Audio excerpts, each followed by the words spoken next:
My name is Bernard Osangir and I'm 30 years old.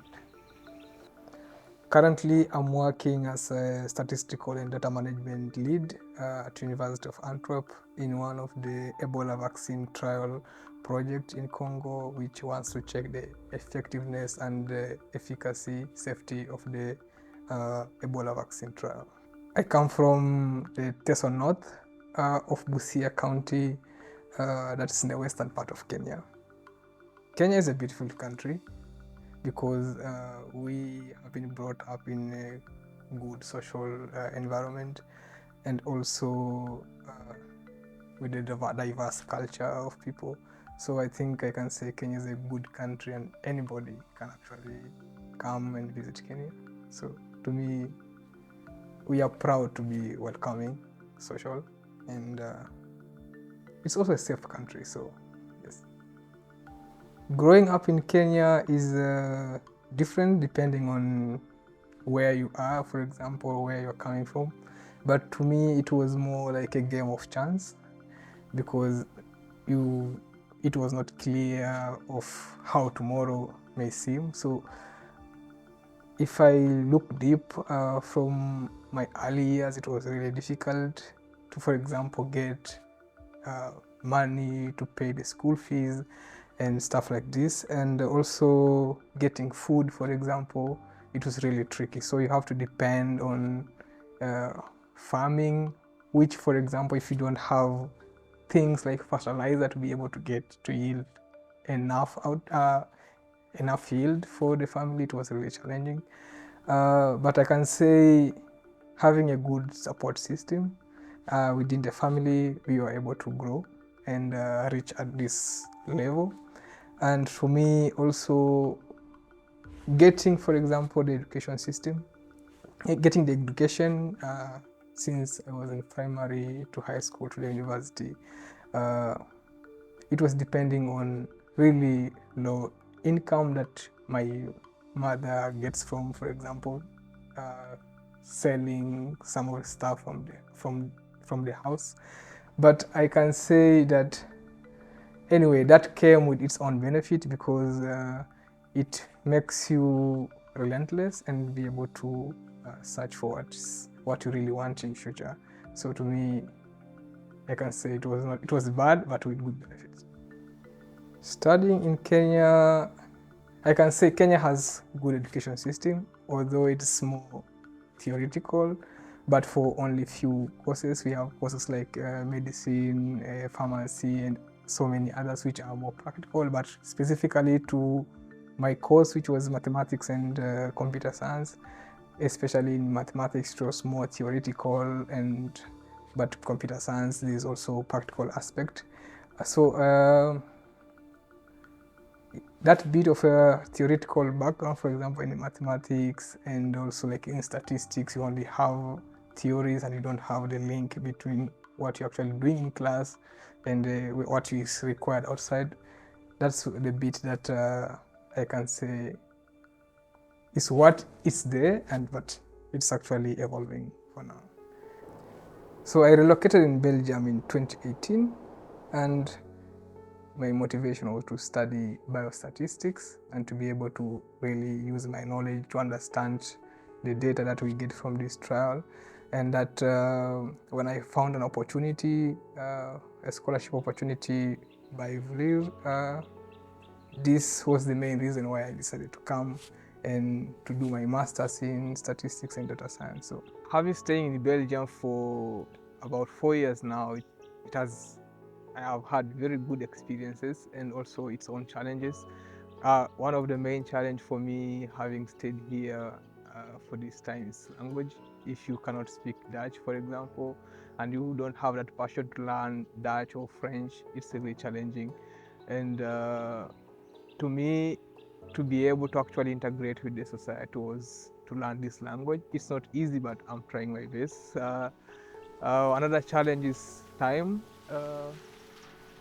Everything here is pre-planned, and to me that was not what I've been raised up or I've been doing in Kenya.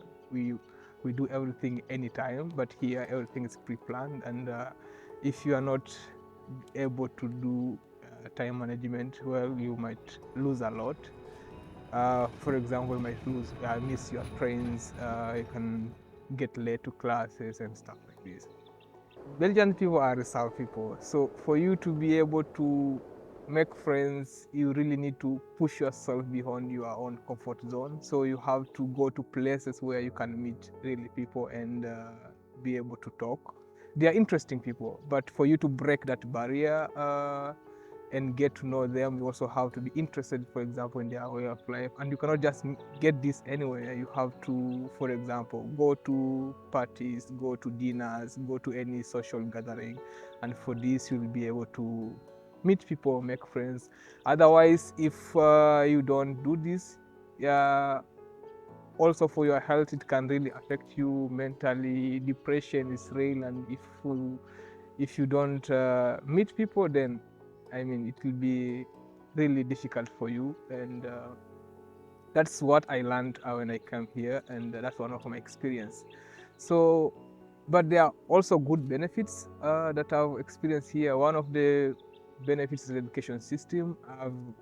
I've been taken through a really good system compared to what I had in my country, and apart from that, there's also good healthcare system. The insurance is really working, and yeah, it's really helping you to live here freely, health-wise.